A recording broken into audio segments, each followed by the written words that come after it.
Hell yeah, and welcome to episode 73 of the Temple Bard podcast with me, Jim Win, and Philip Noone. We're joined today by Mr. Robbie Doyle. Robbie, thanks a million for coming. Robbie. How's it going, lads? Good to have you in. Well, It's great to have you in.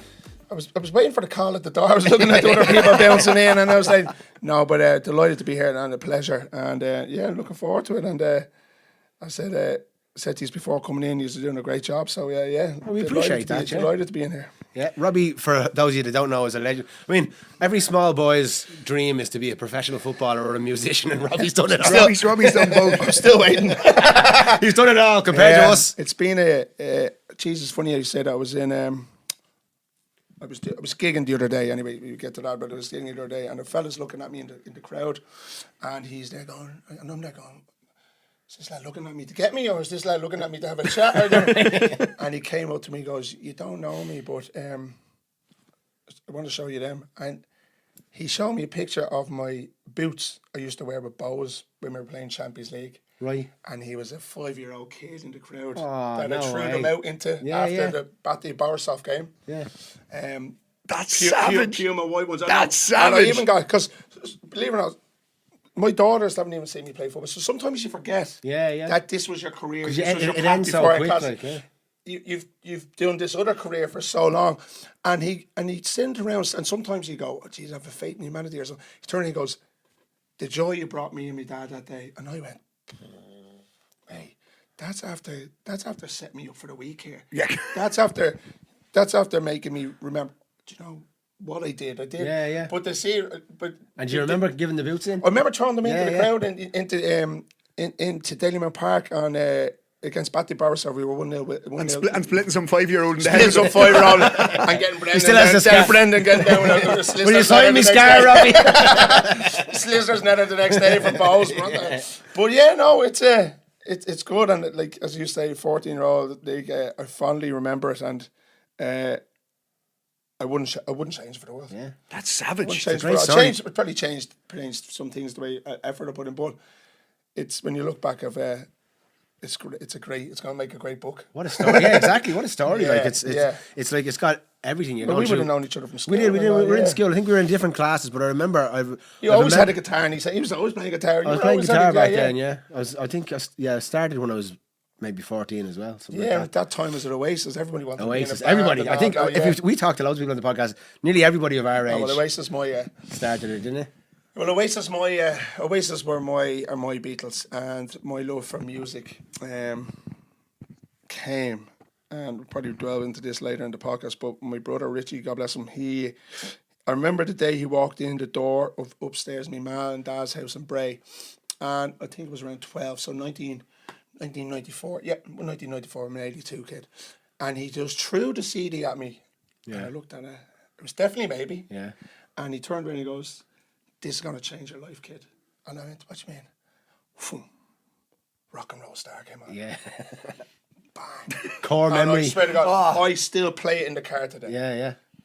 I just went, what is this? Because it was obviously you used to listen to Bruce Springsteen, Bob Dylan, and the Beatles, but I went, oh, this is a bit of me now. Yeah. And then I saw Liam Gallagher and went, oh, he's a bit of me. I still think of him. Yeah. But it's the same. It was the same for everyone of our age, I think. Yeah. I mean, they were such a. It's hard for anyone who wasn't there. I mean, obviously when they came back recently, it was a huge thing. But they were huge. Like, it was something that was just a wave, and it just went and went. But the whole. When I looked at that, I went, okay, that's what the music, like, it was just it was everything about it. The songs back to lifestyle, the wildness was just the intriguingness, and us over here now looking into a bubble going, well, is that what success is like? That's fame like? That's what rock and roll is like. It was like the music at the time had been kind of grunge or really polished pop, and then these were like they were lads who just dressed like us, and then just sang songs. They didn't have any like showmanship to it. It was just being themselves and singing absolute belters. And every song was better. And like I'm there going, these lads could release another band with just B-sides. Yeah, do you remember the B-sides that they've had? Like, but it's been an event before. Back to this thing about football. Yeah, I always want. How did you start with football? Was the goal, was it? And still, if you ask me what defines me, it's football. Even now, all my life, Who do you support, by the way? Man United, Right. but it's the time where we didn't take it. We didn't have a choice. Yeah. We were told. We were brought up. I was the my opposite. dad told me that his dad, my brothers, my cousins, we have a huge family, and I think there's only 2 people that don't support United. Yeah. There's my cousin Will that supports Liverpool, and my godfather Billy Chelsea, and it was instilled in us. It was instilled in us, but it was instilled in the way that, like, when you think about your DNA, we were sat down and told stories about Munich. We were sat down and told stories about, like, the it was DNA that, and sometimes we wouldn't go to school if United lost because the slaggins and all. It was just everything. And I remember watching Mark Hughes score a volley, and I went, "Wow, that's me." I could not believe centre forward, and I just lived and breathed football. And anybody, if you ask from whatever age, 5, 6. I'm going to be a footballer, and if you were told no, you're not. Oh, I am. Yeah, I am. You'll already I already had it in my head that I manifested. I'm going to be a professional footballer, whether I'm good enough or not. I'm going to do it. And I remember clearly when I was in Patrick's and it was like 6 hours. Listen, you're going to go into first year now. You're going to grow up. You're going to have to start studying. And I was saying, no. The career guidance kid and what's her name? Remember, you had the career guidance used to be, and I said, "What are you laughing at?" She laughed, and she goes, "Yeah, you need to be more civilized now. You need to be more practical. You're not going to be a footballer." Robbie, can I ask you, were you just deadly? Like, were you better than everybody else? To answer the question, I always was in my own bubble. So I was always able to acknowledge talent of other players, but I was always, I'm just as good. I'm always good at that. Yeah. But I'm going back to not skillful. I was an old-fashioned centre forward. I used to love getting smacked around. I was at 12. I was big. I was always big. But I loved that physicality. I loved the grafting, but I could stick a ball in the top corner from 30. There was a reason why it was called Hollywood, because I wouldn't do anything easy.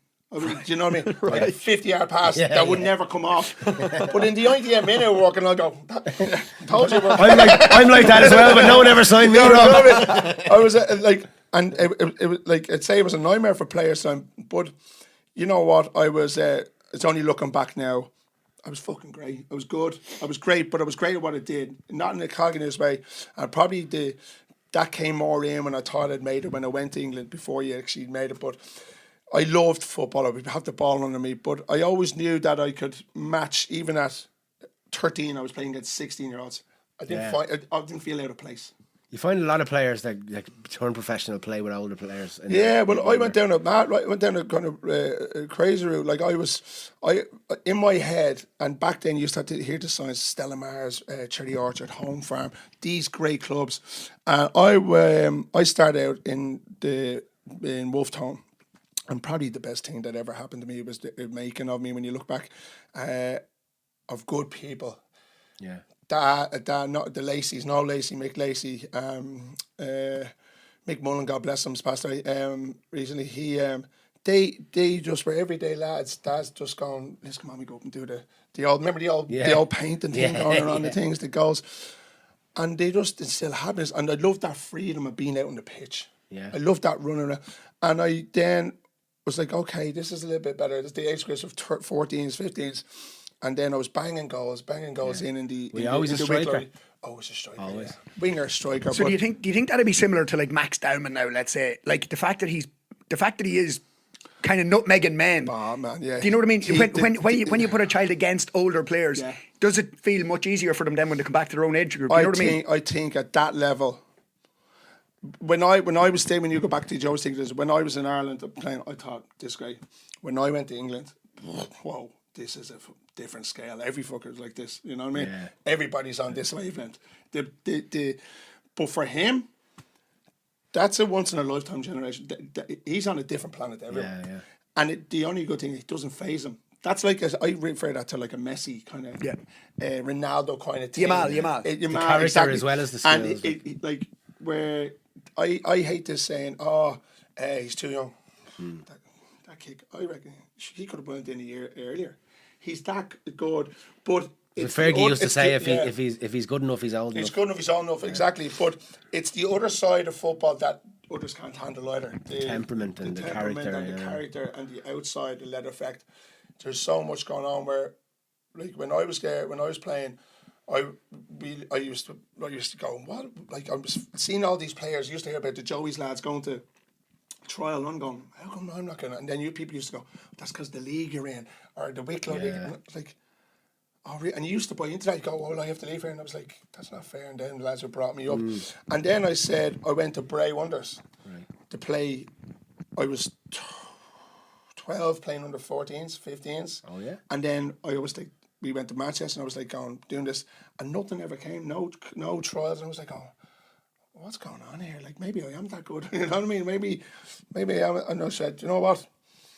I'm gonna go back and play with my mates for the crack. Yeah. Went back to Ardmore under 15s, 14s, and then while I was playing with Freedom, banging in goals. They used to get a Coca-Cola. Remember the Coca-Cola hat-tricks used to be sent out in the post? You wouldn't, because you never scored. I was a goalkeeper, actually, Robbie. Only I remember that. I never got a Coca-Cola hat-trick. I never got a hat-trick ball, I'll give you that. Used to have me, man. She still has them up in the attic in the house. And the Coca-Cola used to send out Hatchet Club. Yeah. And the whole wall was covered them. Yeah. And I was playing with Ardmore Rovers, great squad. Me, Ian Doyle, Damo Kelly, Justin Kelly, Robbie Robinson, God bless him.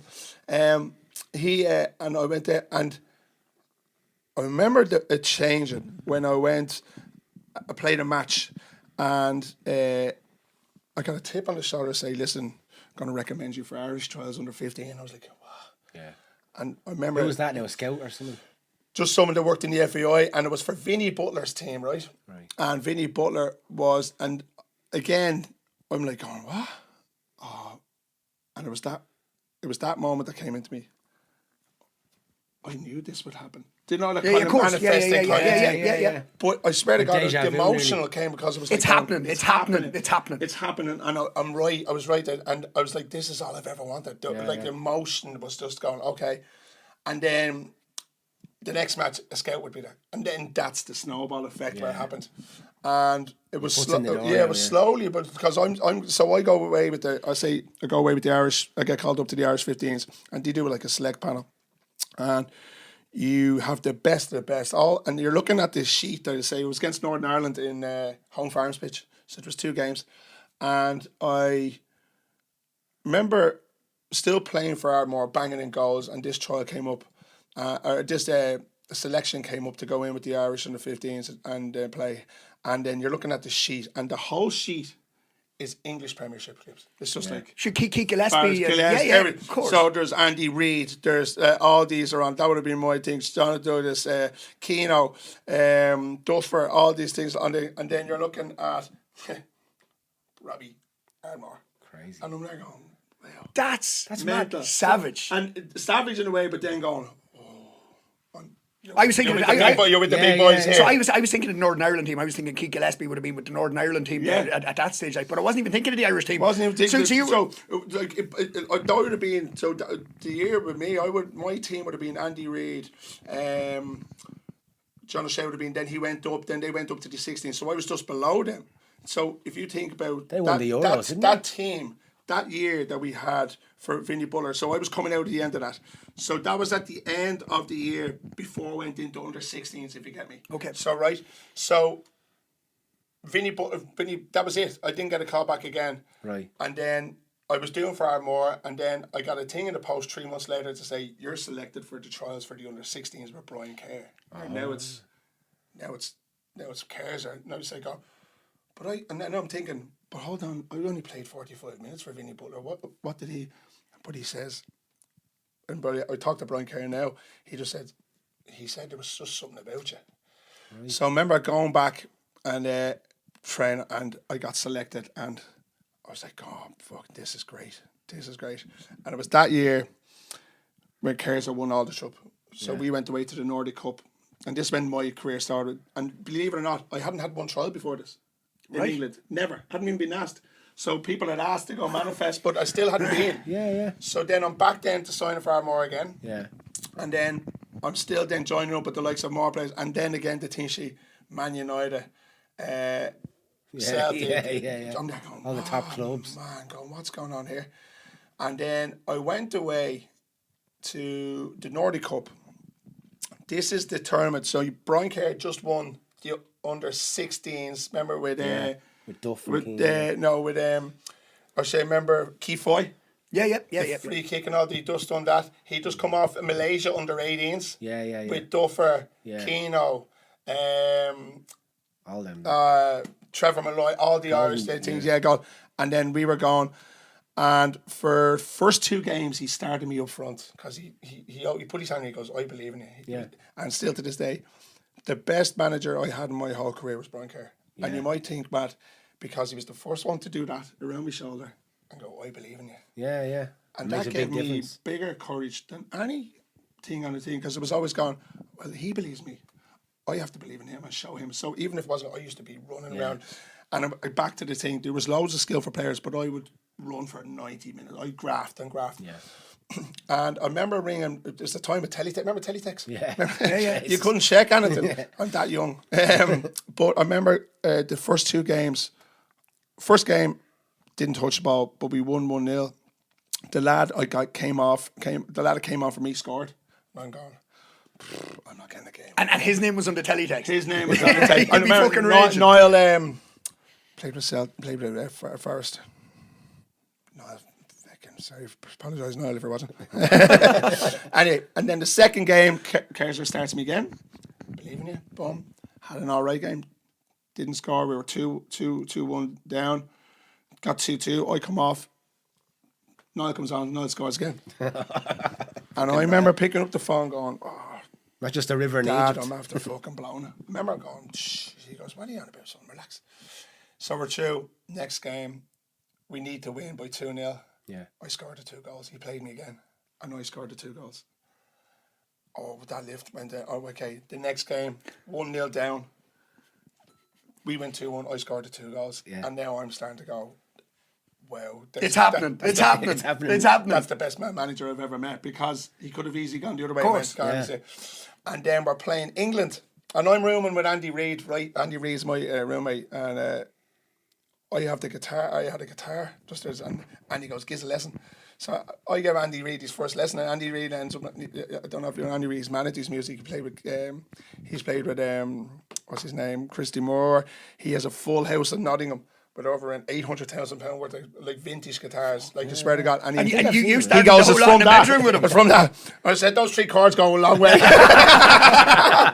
But and I remember it's so clearly how I can vividly remember this. And I said, "Okay, we're in the final against England. Oh, this is brilliant." So we're playing England. Jermaine Defoe is on the bench. Who else is on the bench? Some other lads. And then Leon Knight, at the time, you just won't remember the team, played for Chelsea. And Leon Knight at that age was already on 10 grand a week. Right? So these English lads are the smart. They go 1-0 up. Before half time, Andy crossed the ball, boom, header. I scored a header into the top corner. So this is now gone from 3 goals, I'm on a run. So they go, just before we go into half time, they go 2-1 up. Oh, fucking hell. This is going to be a tough meal. And then there's like 4 minutes or something like that. This could be either side of that. And Andy tip off. And this is before, I think Bex even did it or anything like that. And he goes, keep it, Robbie Doyle, just touch it forward a little bit there from the tip off. And touch it forward. And I've never seen a young kid strike a ball, left foot, bang.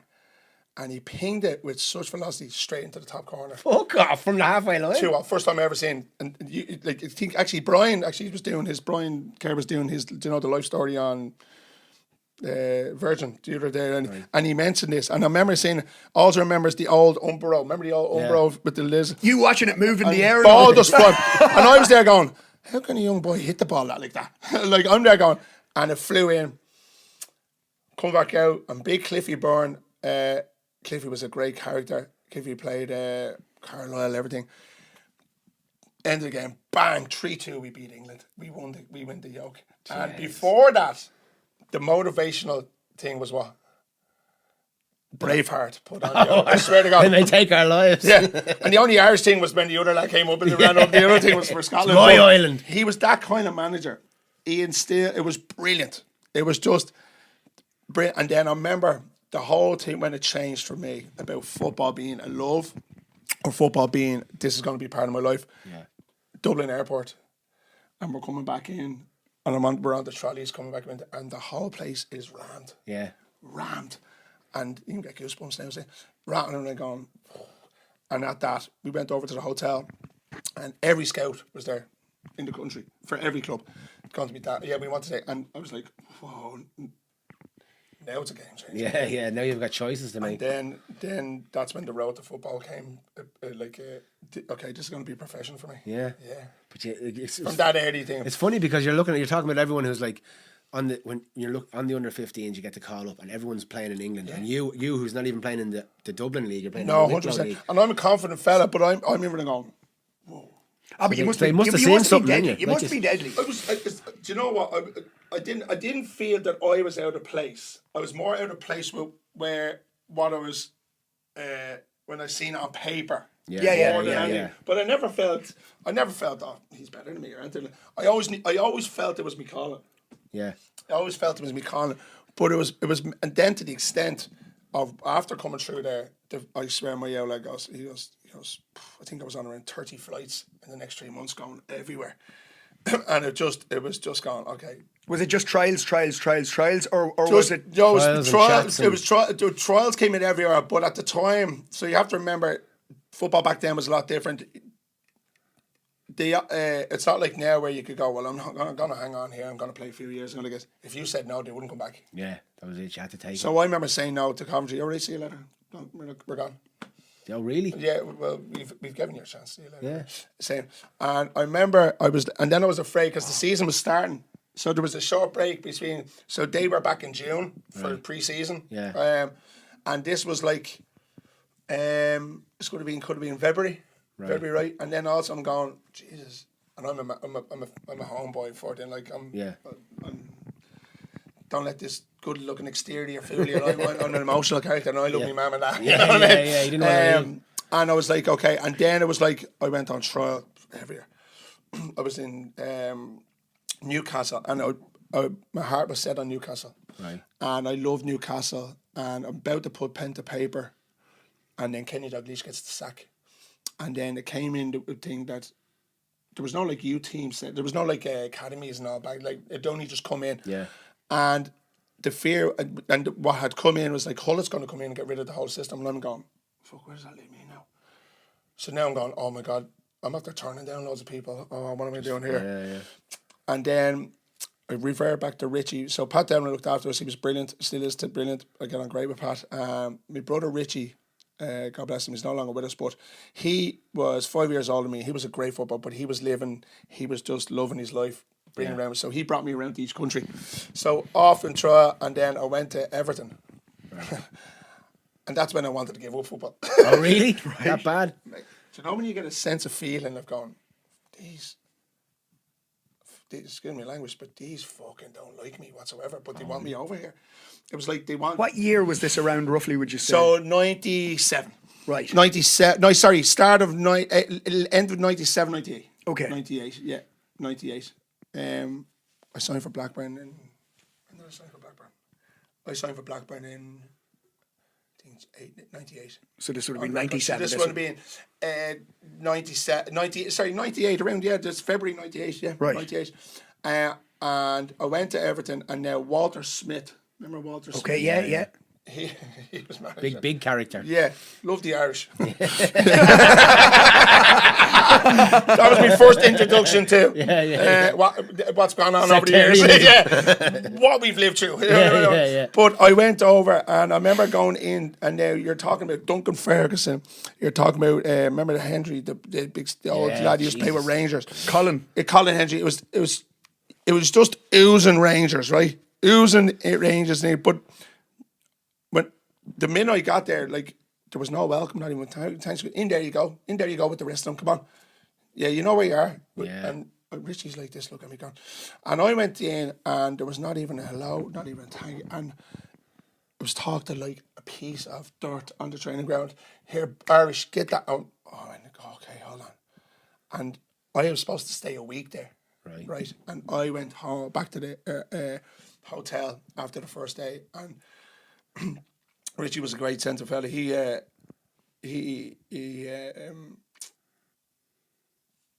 gone out for a walk, and I'm up in the room, and I'm bawling, crying in the room. I'm going, I can't stay. I fucking can't stay here. I'm actually, this is turning me off football. It made me hate it that much. The way.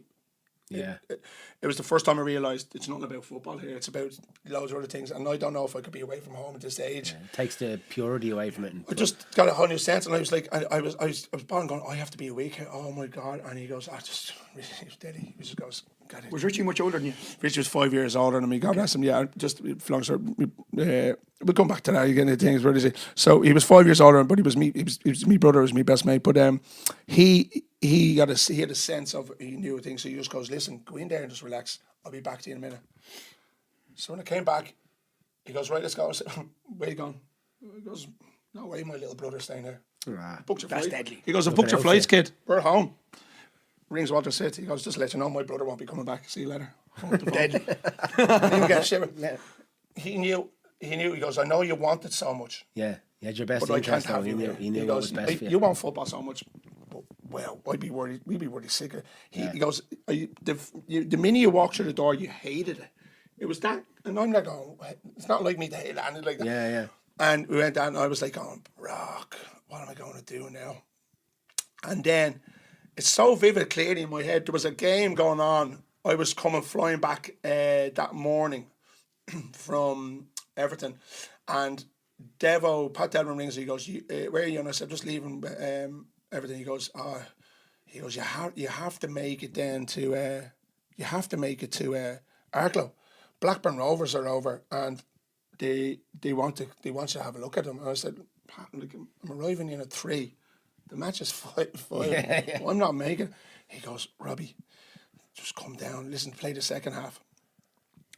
Bollocks, I'm wrecked. I said, right, grand. Woke up late. I woke up 20 minutes into the first half. And you get me that. Drive down to Arklow. No warm up needed. Warm up in. Went out. I think he scored 3 or something like that. On the next day, Clive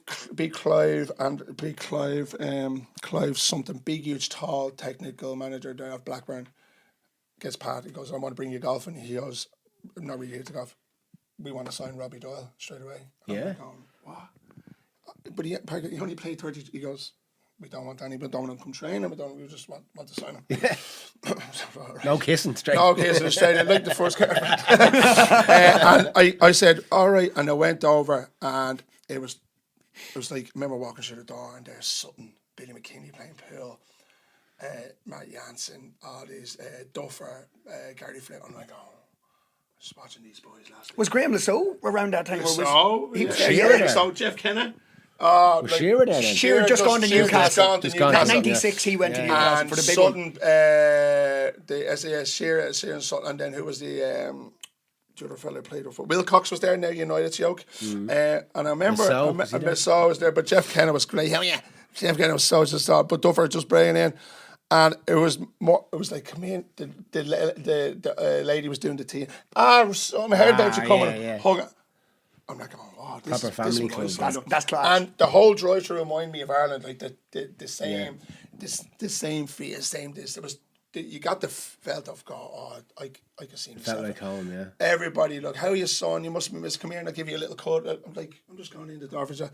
I went in and I love it here. First person I meet is Fred Murray walking down. Now Fred was on the Irish team. And he goes, hey, boy, how you doing, boy? He goes, Jesus, fuck's sake, daughter. Never knew I'd see you. Are you signing? Please sign. And I said, hey, I'm doing it. He goes, great.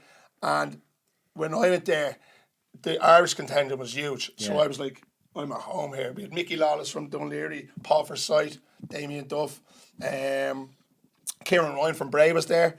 Yeah. What's it called? Jeff Kenna. And just good people. Good They were people. only a couple of years after winning the Premier League. Yeah, but 95, yeah. And it was just great, and I signed a 5-year deal there, yeah. And I was back, I came home, had a month at home to get me sitting down and say goodbye to everyone. Yeah. and round up. Do the open top bus down through Brainer. Did they do something in the school? Was there like I feel like I remember the skill. we clapped you out or something. I thought we did something. They were like, thank God he's gone. The teacher. I would be, He's gone. We got rid of him. in honest to God, in that last month, I'd be going around every nightclub in the country. I was walking around with my 5-year contract, throwing at young one's feet. Who wants to be a wag? Who wants to be a wag? First wag on. Get that in. I was mental, but it was, and then I went, and that's when you realised then the serious shit. So when you went over, did you go straight into like the squad, or how does that work? Straight into the under 16 squad? Yeah, straight into the under 16 squad. Games are coming. First game was against Brentford or Bournemouth. Scored 2 on my debut. And then that season was good. But then you could realise that when I go back to what I was saying about the conveyor belt, man, there's a conveyor belt of these people over there. Where Ireland, like it's a big kind of thing. The talent over there, and they're coming in weekly. And a lot of us, you realise that the arm goes around your shoulder to sign you. And then when you're signed, it's up to you. Yeah. Because the training wheels they are also off. don't want that other team to have you, but they just it's not that that mothership anymore. Yeah. It's that Swim now. Now you used to swim. You better appreciate it. And I was kind of, and then I'm a kind of, it was going great. I played for a season, scored 20 goals. I came back, and then the next time they'd gone out and bought 2 strikers, even at that age. And I'm going, oh man, here's it go again. And I was then playing with the Irish team, still playing 17s. Brian Kerr was picking me, banging in goals. And then that second year, I found that the manager was totally different, putting your arm in. He was like, no. And then instead of me going, well, do you know what? I'll show you. I'll look it down. I probably went the opposite way. Fuck you, like, you know. Yeah. And to be honest with you, like, you're trying to explain it now. It wasn't as easy just to jump on a flight. I only got home every 10 weeks. Yeah. And as a young kid, lads, like, I remember fucking payphones. I remember of course. my dad going, there's something coming out. And my dad worked in the electrical business. You couldn't book a flight on your phone? No, and he go, like, payphones that he was like running up. Call cards. And he was there, son, don't worry, there's a thing called Skype coming out.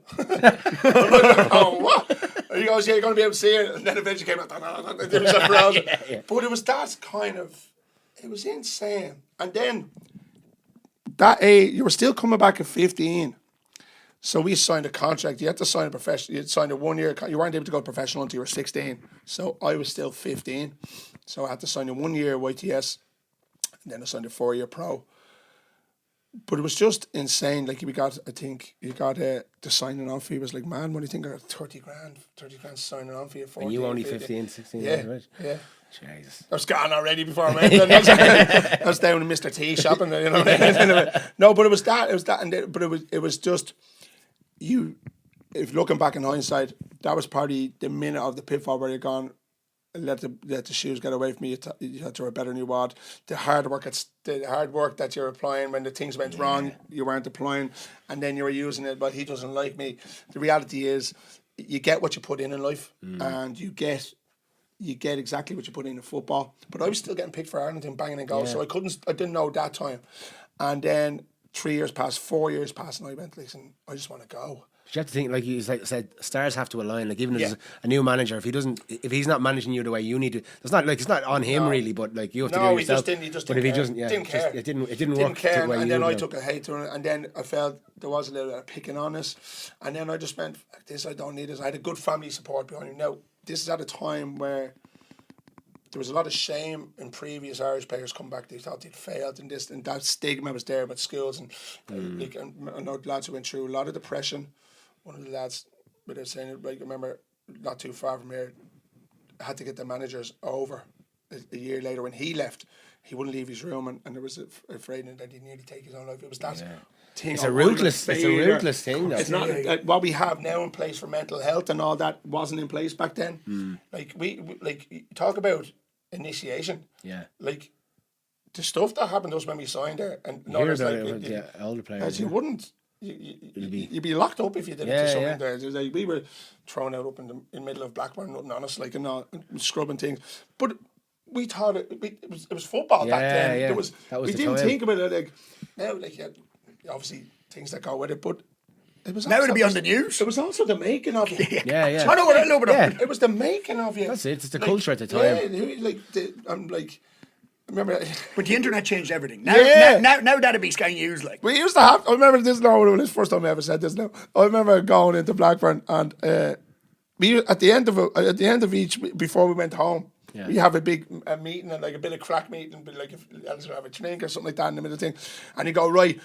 Like a game of what have you done? What have you done? And I haven't done it. Well, you better come back if you lost the virginity now. Well, you better come back if you lost. And I remember saying, yeah, I remember legging it back in the plane. Going, we have to have sex now. I told the lads, told them all. Do you know when you used to go out with a mop for a year before she'd even get over it? Yeah. The lads told the lads, otherwise I'm fired. So please. My career depends on it, love. Depends on it. And listen, we're together a year, so you better. It was just Of all the lines I've ever heard, that's one of the best. It was just a mad thing. And then you'd be in. I remember they talk about money we'd be in the same room and you'd be having lunch and Chris Sutton will be playing Billy McKinley for $5,000 a ball. And I'm going, that's the elite, that's the best that they're at. But you're that close to them.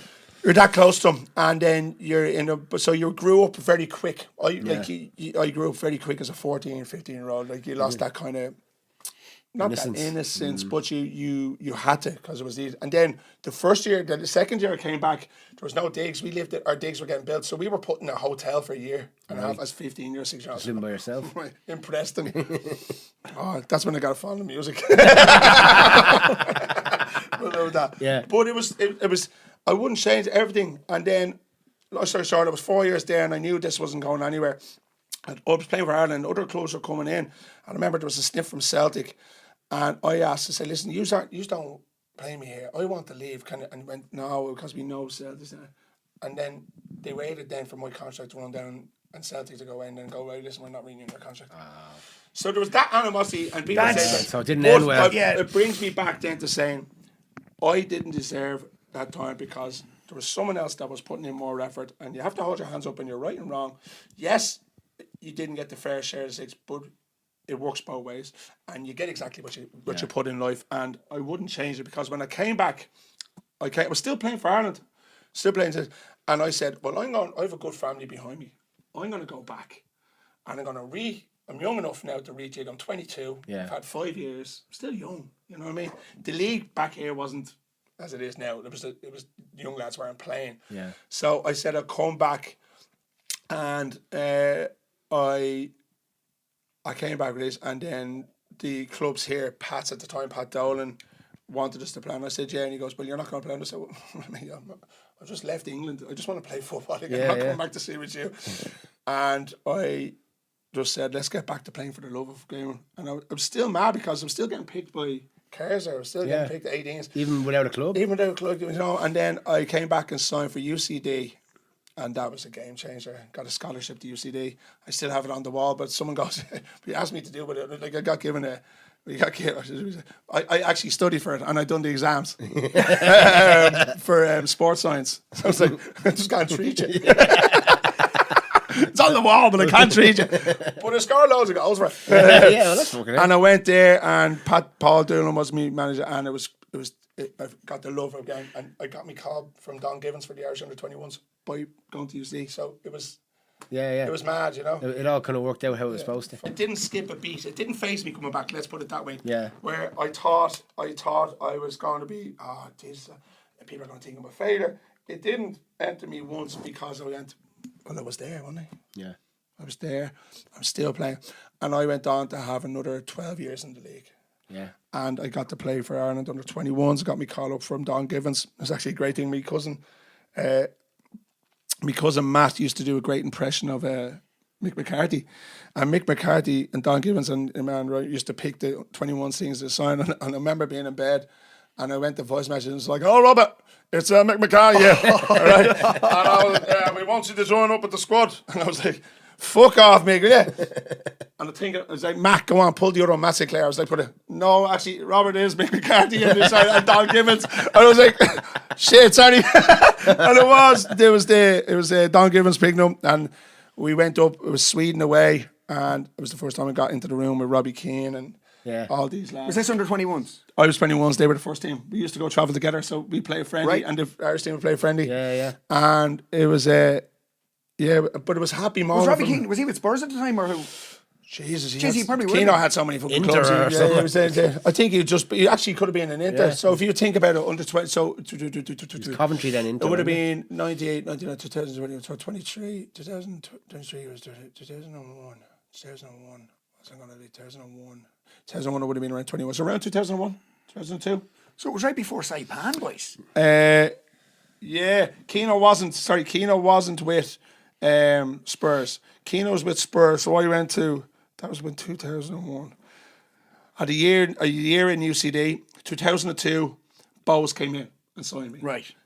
And my first game for Bowes was against Spurs, and Keano was injured, and he was in the yoke, yeah. And Bowes had just won the league. So then I'm thinking it was the right decision to come back home, because now I'm flourishing again. It was like the time when I was looking at that little list with all those English players, and I was there. I got the want again. I got the listen.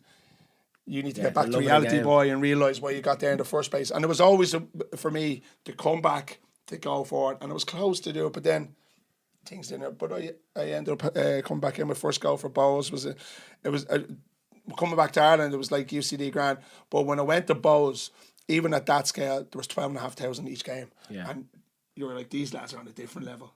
These supporters are on a different level. Ultras. My first game against Tottenham, came off the bench and scored a volley into the top right corner against Sullivan. Anderton was on the pitch. Teddy Sheringham, some squad, like, you know. They still have Anderton. Was it a pre-season? Or was Pre-season friendly. That's unreal, boys. Yeah, and then we went at the season there. Bowes still well. Again, had to fit back in. Crowley at the time, best striker I've ever seen play football inside the 6-yard box. Him and Keego up front, and I was still relatively young. Aircom League at the time didn't trust young people as much. Bowes were flying, and I had to wait 3 months that season to get in, and this was when we got introduced to the Champions League. We won the league, so I was like, this Champions League, yeah, man. And this is when it gets great for me with football, and you get the music, the lovely game, and you're going to give you a goosebump moment now. It brings back to the story. So my brother Richie, this will relay you into why you keep on talking about.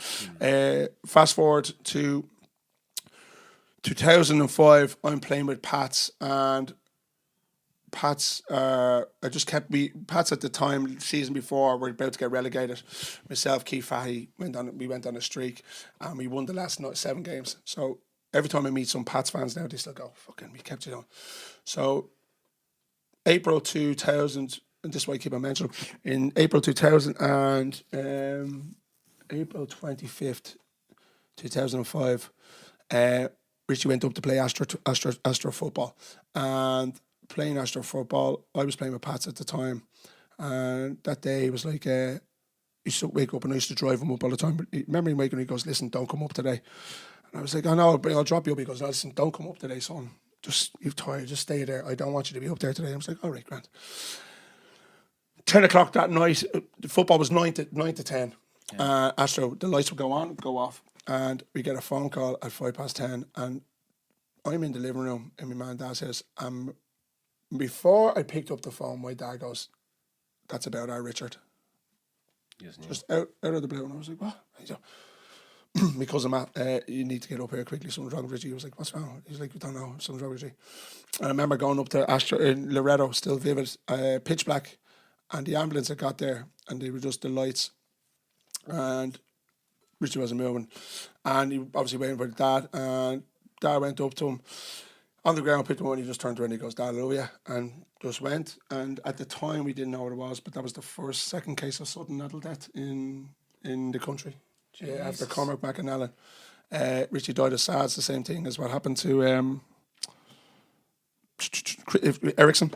Yeah. And it had been previous beforehand. Remember Cormac McAnally? Tyrone, 2003. He had done a sleep, and then I remember just being an out-of-body experience, and no, they don't say it there and then, but he had passed away then, went over to the Loughlinstown, and I just remember being like up at the other end, and my mum and dad down there, and everything was slow, and I remember, like a movie, the nurse walking around, and then it was like on Robbie Doyle, it was so weird. So thought, I just collapsed in there.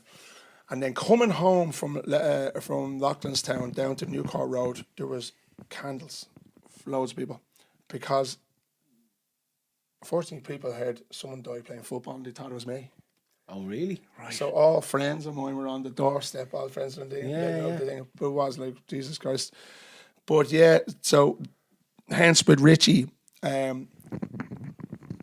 impact, him being so close to me, is the way I talk about him and everything like that. And then he was a great football player, Armour, and I think he was living his happiness of seeing how happy his brother was. Yeah. He was just one of those. Looking after you, like you said, he brought you around. This lad was only 27, 27 when he died, dropped dead suddenly. I'm still, we don't know why. And that was it. That moment, which would bring me to what made me become a better human being. And I'll get to that in a bit. There was a reason for saying that. Not that I was a selfish beast, but it was a change in me because he was that person. Like, if my man asked me to go to the shop, I go, no, I'm too busy. I'm too busy to go to the shop, but if I needed 20 quid, I needed 20 quid. Do you know what I mean? Where he would just do it instantly, you know. But brings you back then to the Bows thing, and you're going to laugh at this now. This is great. So we were playing, waiting to get into Champions League, and I was like, Champions League, man. Like, all I hear is Pavarotti there when they're singing, you know, the champions, and I'm there going, this is every kid's dream, and this, and I'm there going, this has all happened from coming back from England. What can I do? There's no Champions League night. Exactly. There's nothing that can stop me. So this, like, there was no fear. Like, I was right not to stay over there. I was right not to stay. It was like, and then coming down, and it was gas. So we batted Borisov away, 1-0 down. Up against it. Now, lads, get ready to hold your horses. I can't even put into explanation about this day. Everything was wrong in so many ways, but great.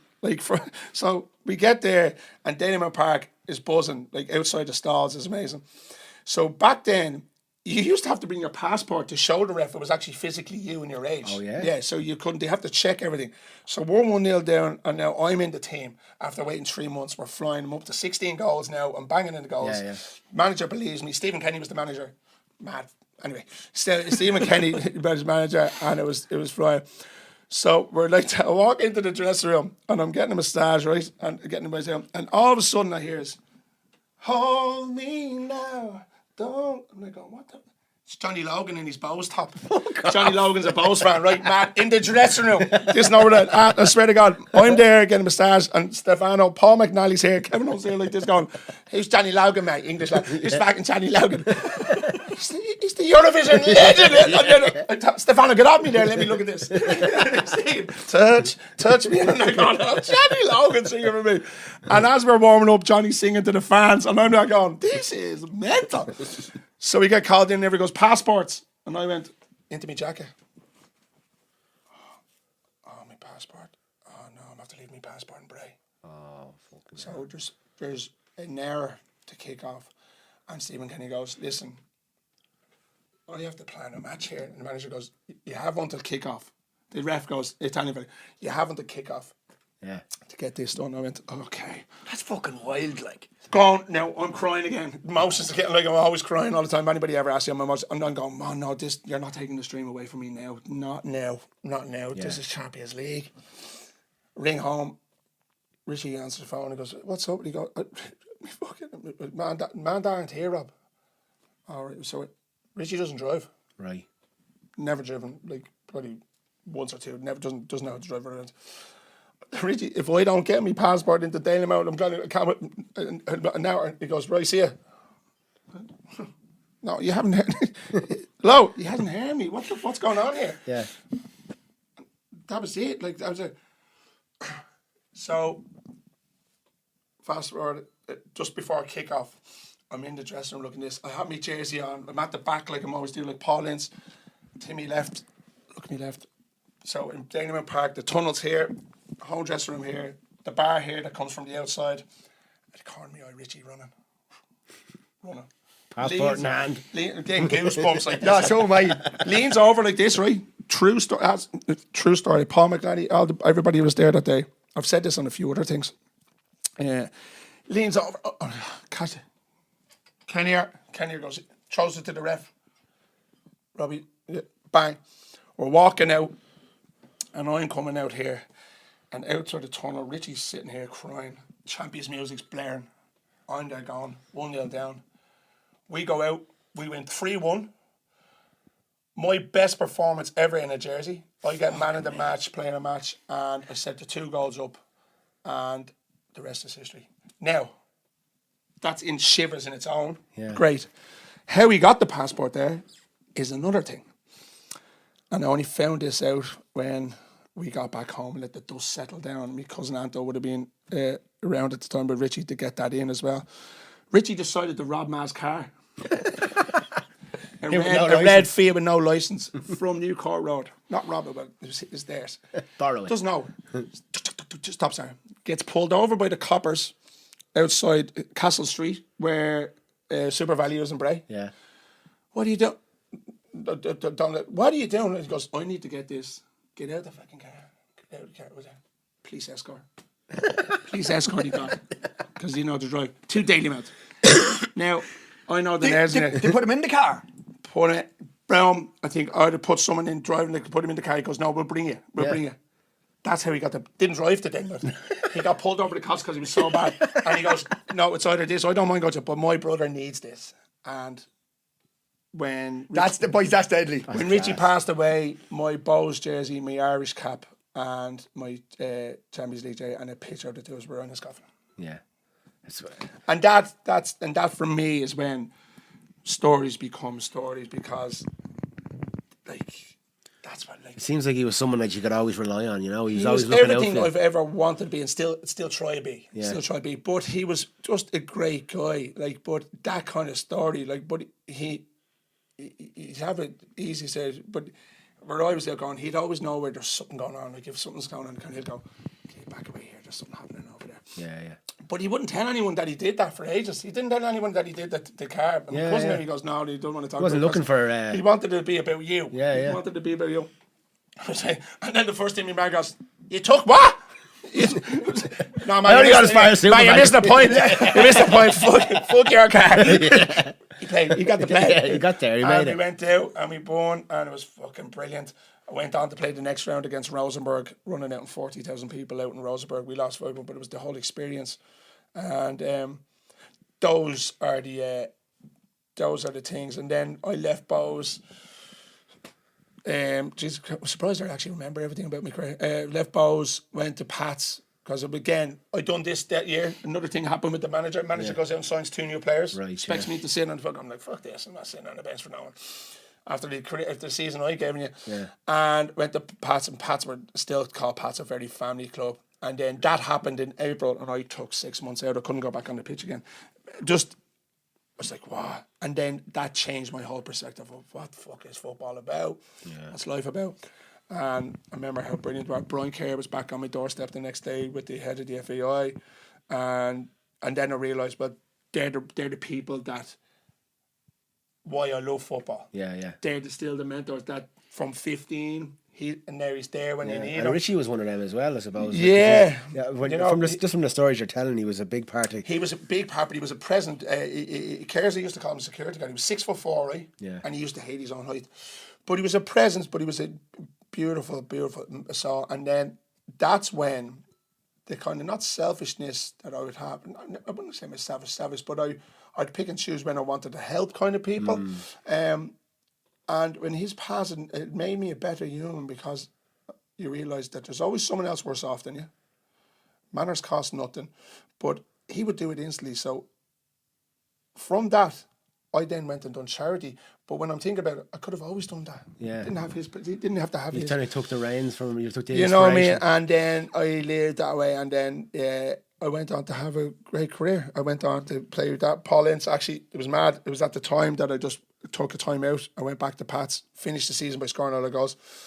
And then Paul Ince asked us back over to go to Macclesfield for a season. I went back. It was a great distraction. I wanted to get out of Ireland. I was just, my head was all over the place. And Richie still is. See, that's just me here. But I wanted to get, and Paul Ince brought us over to Macclesfield, League Two, and it was a great distraction. But then the distraction was in another way. Like, I'm living in Alderley Edge, right, where all the United players are. Right, yeah. I'm not paying for the fucking thing. Like, you know what I mean? Macclesfield, fucking, I'd be on more money down the kiosk. But, like, you know what I mean? But it was Paul Ince, like, Paul Ince wants it. And that's when you go over the culture. They were killing each other in training. But it was a great distraction. Of course. Came back, played with Dundalk when they were in the first division, got them promoted, and then finished my career with Sporting Fingal. Yeah. Remember Sporting Fingal days? So Glenn Buckley set out in Fingal set it up. Sporting Fingal, was that like a Celtic Tiger club? Yeah, 100%. It sounds like it's... You're going to say because Jerry Gannon owned it. From remember the Golden Circle? Oh. So, won the league. I went Player of the Year in the FAI. Get promoted. Next year, we win the FAI Cup. Yeah. We're away on pre-season in... I can say it now because they're fucking non-disclosures. Fuck you, non-disclosure. The NDA's you owe time me down. money. Yeah. So we're in Barcelona, we're on a night out, and we're like, and they called in next day, and Liam Bucky goes, lads, just to let you know, when you get back to Dublin, there might be a few press hanging around. Well, your owner has just got nabbed for being part of the Golden Circle. And the club's gone. This lad are giving out contracts and the lads, I'm seeing where I'm all right because I have my gaff and all. And these, you could see grown men that are in the club after signing 4-year deals. Because of course. And that's when you're going, horrible. How can you do this to someone? Yeah. And that's when there was no rights for players. Like, I remember the thing came in for players, like you could get your best 10 years. I think seven of my clubs didn't pay fucking tax. Like, so you couldn't claim as much as... Yeah. But I wouldn't change because it was the making of me as a man, and those stories. Yeah. Stories, but you're also looking at the livelihood. I think that's why you had to change to the way it is now. Right. The professionalism. Bows and Rovers are just leading the way. But those... If people go, what do you miss about football? But I was able to retire by winning the league, won the league with Blackburn, won the Premier League with Blackburn when we went over under 16s. We have the medal and everything at home, Premier League medal. Fuck off. It's great. Trying to get rid of it in cash for golf for ages, they wouldn't take it. The new runners. Too hard to melt that down. Oh, that's real. No, but I have that, and then I have my FA Cup, I have my league medal with balls, thing, and I got my Ireland Cup, and I went, you know what? I'm content now. I wouldn't have been content if I hadn't won some. Yeah. And I had a great ride along the way. Yeah. Some great stories. Even when Blackburn stories from Gillespie knocking on your door, like you were saying, looking for a point.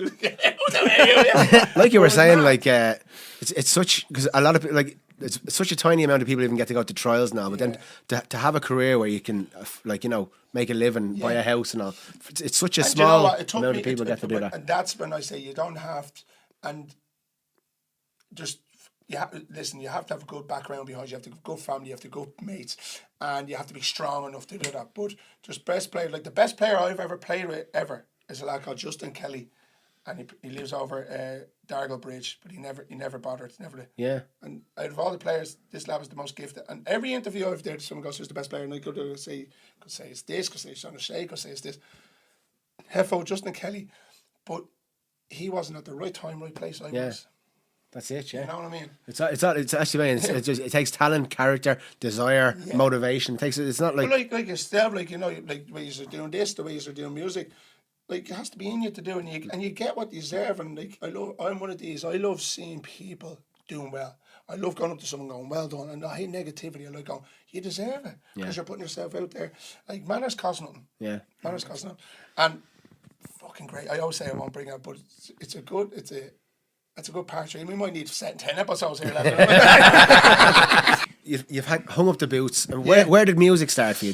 Were you playing the guitar the whole time? Or? Do you know what? Music. My dad gave me a guitar in order because he always heard about the pitfalls of going away and people end up in pubs and young lads coming back. And if long behold, if he hadn't known that he was pushing me into the pub business, then now I'm in the pub every night of the week. Damn you! If you're going to be in a pub, you'll be singing Country Roads. Exactly, I kept it there, but it wasn't a natural talent for me. Yeah. Straight away, you know what I mean.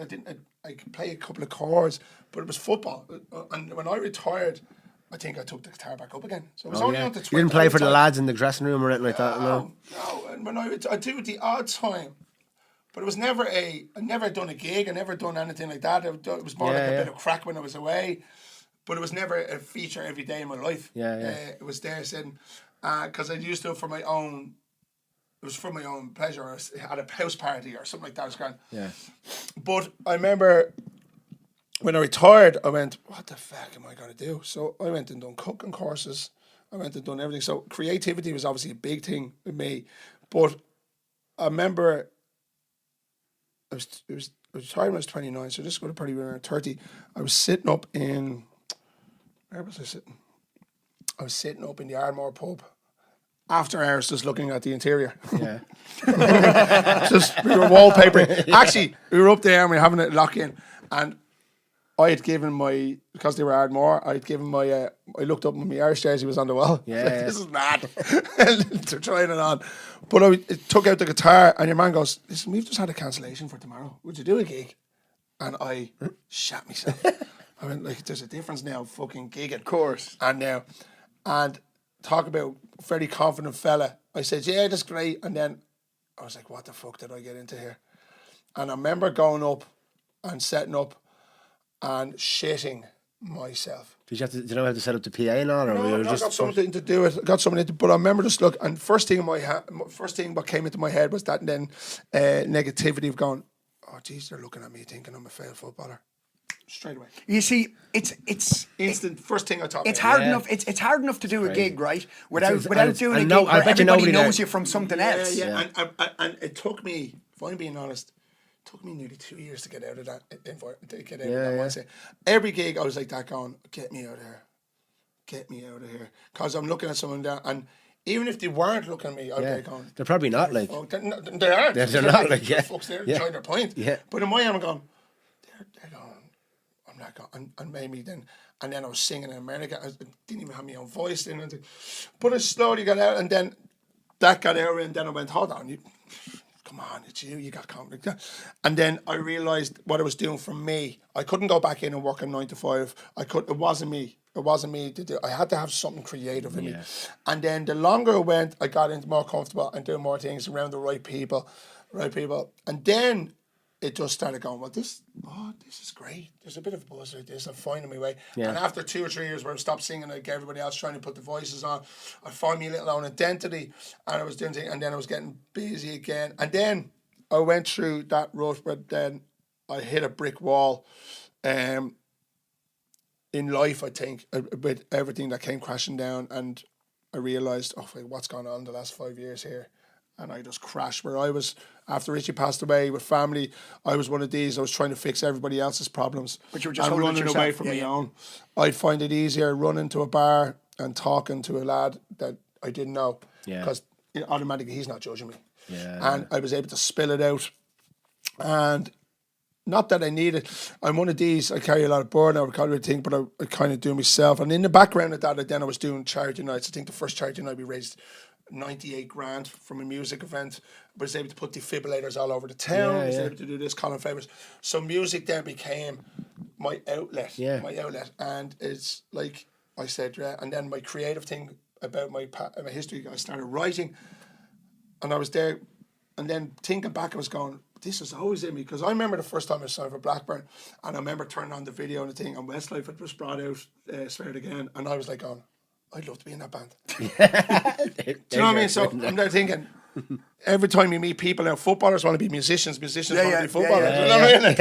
So music was always present there, and then I realised, hold on, this is way of getting it back, and then now to where I went through, and then doors had opened up to meet the right people. I started then going, well, hold on, you've taken this for granted. Where I just thought, I'm going out to gigs, a few quid, I'll go on the lash. It's not. And when you say everything came crashing down now, because the body keeps the score.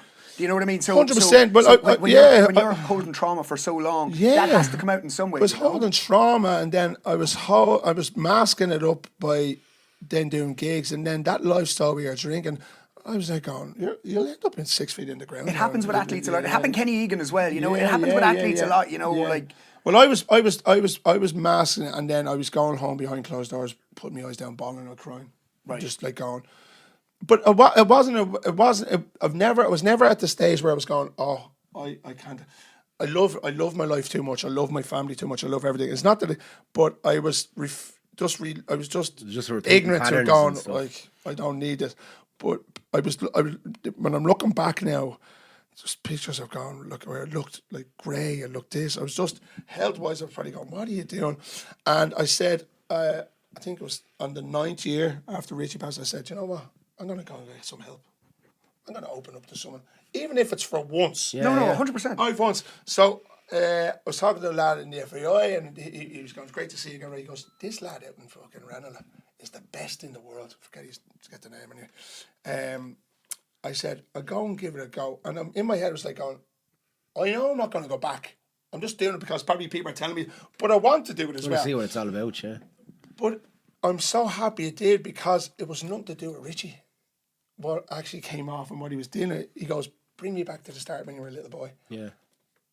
And he went through leaving home. He went through all this. He went through what happened.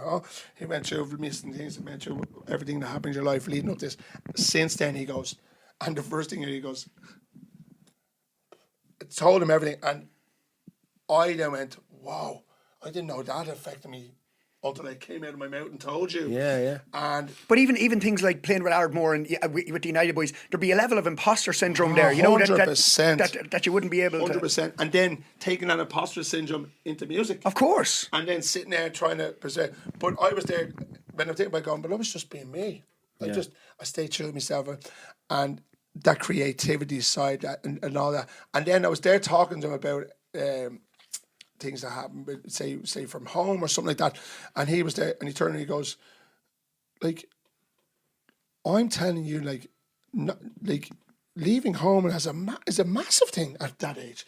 And then this happened. He goes, no wonder you crash. He goes, it's hard to take away. He goes, and you still did it. And until I let it go of going, well, listen, stop trying to solve everybody else's problems when they're upset and going, you got this. Yeah. Solve your own first. Solve your own. It's okay to cry. It's okay to miss people. It's okay to let it go. And then the shackles came off, and I went, life's good. You know what I mean? But it's a roller coaster. A lot of times we do that. You can see. You can be kind to other people, but you're not kind to yourself. Yeah, and I think it was a way, and then the fun. You feel guilty being kind to yourself. Whenever I would stay acting like a fucking agent, like or something, and then you'd mask up with that fun Robbie character, and everybody laughing at. But like, the change for me then came when I was like going, okay, you've got a great shot of having a good career here in music. I always wanted to be a father. My daughter, my wife, I always say from people, like, they change it, people change it. My family, I'd be 6. If I wasn't for them, I'd be 6 feet, because they gave you the happiness, the daughter gave you the wife at the right time. You have to go through. There was a great saying when you broke up with people, and my dad would look and go, yeah, you're upset. And only now and then he goes, why are you crying over someone that doesn't want to be with you? Yeah.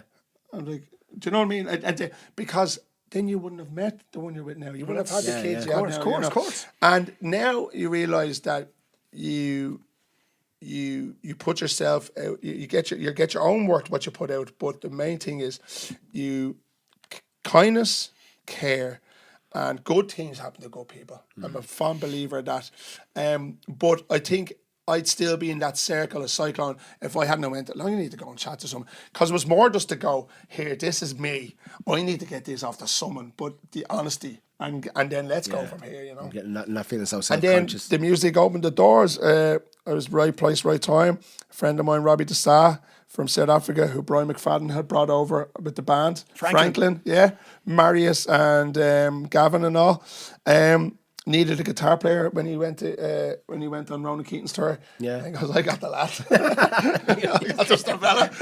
Where is he? He's out. We have to go and pick him up from the pub. He's been out for 4 days. Team sheet there, Ardmore. Yeah, and he's great at a 5-a-side as well. And then that opened up, and then I realised, okay, you're back in the room with big people here. Yeah. Now it's your opportunity to get that business head on, game face on, and then after that you start going, well, hold on, there's a reason why I'm here. What I'm offering. Yeah. It's what you deserve to be. And then you take a picture back and go, life is great, life is good. And it brings you back to the point, look what other people would give to be in your position. Oh, listen. And you always go, well, and when I realised that with charity stuff, and even when I was doing the music stuff, what I had, instead of being poor us, I never been poor us, I had great 27 years Ribby. And then I look at people that have kids that go 4 and I go, yeah. That's the problem. I think the first time I ever did anything with you music-wise was a charity thing for...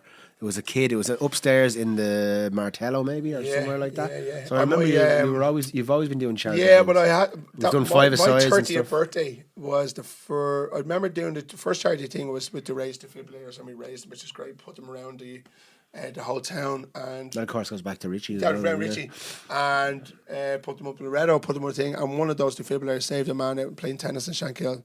There's the thing, and it's just again, I could have always done it. But you owe it to these people to be able to do it if you have a voice and you have contacts. That's the way I look at it. You should have always done. But I remember back to my old manager, Mick Lacey, Noel Lacey in Wolf Town, and God bless her. She's not around anymore. I done a charity event for the for a mixed data, and it was just heartbreaking, and we raised money. And then ever since that, I've done it again, and I've done. I wrote the Gavin Glynn song, "Superhero in the Sky," and I've always found that I've been attracted. When I should say no to things, I find it hard that I can't because I'm looking at these people going, because I think then it falls back at the hurt I went through with Rich, then you can't please. That goes to show you that you're even the darkest moments, like the things, they're the things that motivate you to be more kind, to help people out, you know. Yeah, and it takes. So it's all snakes and ladders. It's like 100%. You have seems to like it's, and then you can't say. And then listen, it's like life. If you say no to one, you say yes to the other gives out for not saying no. It's you can't win. But I think the key is when you finally make yourself happy and content, life is great. Yeah. Now it is hard, struggles, but if you have the right people around you, life's fucking brilliant, isn't it? Yeah, and it's great to be able to help people. Even in the music game, it gives you a freedom to do other things. Yeah, well, music for me now, I went through a stage where I'd gone, maybe took it for granted. I took the gigs for granted. And now, like, when I'm gigging, I'm going, Jesus, it's giving me that same buzz that I did when I'm walking out on that football pitch. I'm similar, and I'm looking at I messed up my voice for about 6 years. I couldn't sing at all. So now even when it's a shit gig, I'm like, but it could be worse. It couldn't be singing, you owe it to yourself for that. This. So like even having the way the 2 years do this, like you might not see it, but there's someone that's watching that platform that you're giving someone to go, okay, you may not never know it. Yeah. But I'm telling you there is, because it's amazing. That's why you first thing you come in and say well done, because it takes nothing to say well done to people, because that's what keeps them going for the next one. And the next one, and the next one, and the next one. And you don't know what the smallest gesture can do. 100%. At the time, I was doing one of the best things I was doing when you're running around or flapping around and you're looking at people going, why did you hire me when you aren't even paying attention?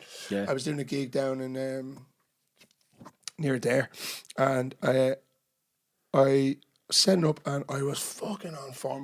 My vocal was brilliant, my music was brilliant. There was nothing in and this was for a private gig, and I'm pulling down the gear, and this lad in his around 70s walks up. He goes, kid, he goes, you're after making an old man very happy. And he goes, I've had the worst 2 months of my life. I lost my daughter and I lost my wife. And he goes, you're after making me leave here with a smile. That's lovely. And I went, man, that's why I do this. Yeah, and it's sometimes you don't. That's why I am creative. There's a reason why I'm not in 9 to 5. There's a reason, but that man to get over here and say it to me, that's why it is. Yeah, that's why you should be grateful. And that's why even in the times when it's not, because it happens a lot in gigs when you're having one of them gigs where it seems like no one's listening to you, and then at the end someone will come and go, oh, that was fucking amazing. And you're like, wait, I've learned to block it out. People come, oh sorry. I said, don't, like, I'm happy. Yeah. I'm happy now. That's it. I'm not performing for you. I'm actually performing for me now. And there's a reason why then the longevity kicks in, and then why you want. It's not easy. You know that yourself. It's like anything. You'll always have someone willing to moan and give out. But I get in that car and I drive home and go into the house and go, look, jeez, look what this is giving me. Like, you know what I mean? Look at the smiles there. And like, isn't it great? Even the podcast, even playing the guitar, even like talking to people, isn't it great to be able to say that that's what you're doing? For Yeah, a yeah. little thing? No You're, matter what you're an people are entertainer. doing, you know. And I often said it about Philip, like he's one of those. He's a natural, like he's a great with crowds, and you're on the same lines. I'd say you two are very similar in that way. You're able to get a crowd, and you can kind of. I don't know Phil Brown, but I will say this about you. It's the comfortability you make. Like I've walked into studios before, and I feel like I've known. Yeah. Same when I met him in Cyprus. You come across that way, brother. You come across that way. Good stuff. Thank you very much. Come across that way, and I think it's we just like to kind of bounce back and forth. It's the comfortability factor, and I just think. Well, it's very easy with lads like you, though. Do you know what I mean? Like sometimes you don't shut the fuck up. No, that's what you want. That's what you want, though. There's no having to tease it out. It's very easy with lads. Sometimes you kind of feel like you're dragging it. But I love it because it's you know what? It's a story that I tell because people go, "What about this?" Listen, there's a story in your life because it needs to be told, and it's great story. Now there's some stories that you can't tell because you'd be locked up. They're for the book. They're for the book. There's so many great things. I remember like the minute I go over there, the lads slag me. We have a meet up with the Irish lads every year, and like John, there's a player we're still very close. Fred Murray. That group. You talk about talented people. Mickey Lawless, Peter McCann, Jonathan Douglas. Jonathan Douglas was who went on to play for our, I was so proud. Jonathan Douglas was on my Blackburn team. I was only talking to him before I came on, and he was getting let go by Blackburn, right? Souness came in, what a fucking wanker. Souness came in, and Souness literally walked by, you know. Was he from Monaghan? No. Johnny was from Monaghan, Clonus, great. Yeah, that's what I was going to say. Yeah, from Clonus. Yeah, I know who he is. So he'd be related to Barry McGuigan and all that. Yeah. No, I actually know who he is. Dougie's my best mate, and one of the best mates, and he went out with them. Do you know? Remember your one on TV, the Sky Sports presenter, and Natalie, dark-haired one. Yeah, no, I think I know what you're talking about. She does sports soccer, very famous. He went out with her.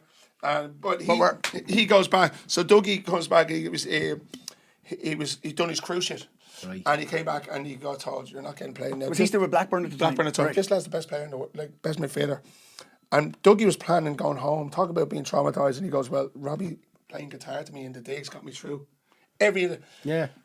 Dougie's about to go home, and just talk about football's fate, lads. Now this will give you goosebumps. Got to go home, and at the time. They'd be top 1 years if I'm fucking park at the time when a young lad used to, so he's told, listen, you're not having a career here, but listen, we need someone to come. With Blackburn, we're playing West Ham away in the cup, kind of cup. We need someone to come and look after the lads on the bus, like a gopher. Yeah. And on that bus, someone went down things, so Blackburn had no things. So Tony Parks, Lord Mayor's team, just passed away. Was with Brian Kidd and Tony and Graham Souness. He was a big part of Blackburn's history that won the league. He goes, you're going to put you in the squad, but you're not going to be in the bench, you're going to be up in the stand. So he's down there eating a pie and all this up in the stand. One of the players, I think it was Philcroft or someone, gets rocked over on his ankle. Dougie gets called down from the stand. Eating a pie, you know? No, you're in the stand, you have the your pre-match meal. Anyway, gets on the bench. 5 minutes left of the game. And I said, John, do you son Damien Johnson? Or someone gets injured, and Dougie comes on, doesn't touch the ball. 2 foot Stuart Pearce, upend Stuart Pearce. Right? This that's true story. This is mental. Upend Stuart Pearce. Back in the bus next day gets called in by Souness, given a 3-year contract, nearly over 10 grand a week. No way for that one, for a 2 foot jack. True story. That's fucking crazy. This lad's going home. Souness loves a fucking. Just knows this lad's character. Yeah. He loves a shit house. What he noticed was this lad's also a fucking top player. Yeah. Class player. Dougie goes on, Captain's League, and I'm in the stand watching Dougie making his Irish debut as a proud mate, walking out. I think it was the Aviva, or it could have been Crow Park. One of them, and talk about right time, right place. You never know what's going to happen in life. And he went on to Captain Leeds, Bournemouth, like massive career. Just retired, and it all kind of pivots on a moment. And there's someone who was about to give up, and he then makes me feel good about what I'm doing now in music. He goes, well, your music wouldn't have got me through when I was in mine. So it's like a full circle. So sometimes in life you have to go out and just fucking 2 foot somewhere. You know what I mean? Just 2 foot when I life. leave here, I'm going straight into Tesco and going 2 foot fucking your man who doesn't give me a vape. Meal deal. Take that, you prick. Put that in your podcast. But yeah, no, but like it's like life's fucking mad. That's what Life we is mad. talk. But it's a great. And looking back now, a couple of things I would say, but no, because I wouldn't be in the situation where I am now. I wouldn't be happy. So musically now, you're doing a lot of corporate stuff. Corporate stuff. I'm writing. You're flying for weddings. You're flying for weddings, weddings abroad. Set my own little agency up. Arcade Entertainment. My brother used to call me after Oasis Arcade. Yeah. Used to call it. So Arcade Entertainment do all venues, Malahide corporates, weddings. I've done a few for you. Everything. Yeah. When I've not been able to make it, and then also when I have other gigs coming in, the first person I'd ring James in there, and it's good. It's good. Things are good. It's busy. I'm booked out now for next year's. I've taken the lead. I have great people behind us, like the likes of Brian and everything. But Brian Grace is one of the most talented guitar players. Brian Grace is in Brian Downey's original Tin Lizzy, but this lad's just on a different way level. But he'd come and play a gig. He'd go away and play away. He plays with Rob Strong and Andrew Strong. 30,000 people spin and come and go. Any gigs? He makes me feel a better of course. So I'm writing where I used to write and you go record was all for charity. I'm fucking taking the balls. I'm going into the studio now, my own stuff. And I said it to you earlier. I feel like even now I used to push the narrative. I have to be this. I'm at that stage where I've writing great songs and behind us, and now we're going to get them into the world for others to sing. Yeah. And I think that's going to be a game changer for me. Yeah. I'm loving what I'm doing. I love the reaction I'm giving to people, the happiness that's on people's faces for the likes of their day too. Because for me, if I make Mary and Peter down the back of the room happy and play whatever they want, I'll always have a job. Yeah, that's it. And that's what I mean. You're good at different generations. And I'm also good looking fucker as well. Keeping everyone happy. Yeah. Peter's like, I'm modest. Peter's like, keep him away from Mary. Yeah. Peter's like, get away from Mary. I just want your extra time. And better had a match before. Now he's skigging. No, but like, and it's like, and you know what? Sometimes it takes things like this, like you guys giving a platform, for me to remember and reminisce about life. So thank you to you. And yeah, no, it's good. It's good. And then we can do a part 2 of what really went on in Blackburn. We used to live. Comment if you want to see part 2. It was so weird because I used to, but as a young lad coming back when we were in Ireland, we used to go out. You'd only go out on Friday and Saturdays. Like after reserve games, Tuesday night, Tokyo Joe's, 10p a point. I'm like, oh no. 10p a point. No wonder George Best is right. 10p a point. 10p a point Tuesday. I was like, this guy's mad. And then it's literally 1,000 times more expensive. And then I remember when I was young, we used to live in Preston and Burnley and all this, and we ended up back in Burnley, and Burnley hate me. And someone's gaff, we were hiding because of 2 of the sisters. Another lad, and then I was here from the room, is that this lad goes, if that fella's in here, you're a bitch. But he was talking about you, my mate, his feet were hanging out the bottom of the curtain, and he got his collar and we're legging it up, and because we were wearing these Burnley tops. It was just mental. So those are the kind of fun things, and do you know what? Every time you meet up with the lads and you talk, we still get that giddiness. We do have a Blackburn reunion, and the lads, it's just like boys. It's like being brought back to put into the group the other day, and he goes, lads, no words, turn it up, and it was beach ball. Remember beach ball? Because that used to be our tune going out to matches, and it was just like even now at 44, when you meet the guys and you meet people, you go, it still like brings you back, yeah. And it goes to show. It goes, listen, there's unfortunately there's those a lot worse off than us. So be grateful what you have, be thankful for who you have in it, and always fucking be a rock and roll star. That's a great way to end it, I think. Yeah. Thanks. So that's it for episode 73 of the Temple Bar podcast with me, Jim Wynn, Philip Noone, and Robbie Doyle. Robbie, thanks a million for coming in. Thanks a million for coming in. Thanks very much for having us. Savage. Might get a little show. Might get a little cameo, Reggie, every month. Absolutely. You're always welcome back. Let us know what you think of this episode. But for now, stay belled, sláinte. Lovely.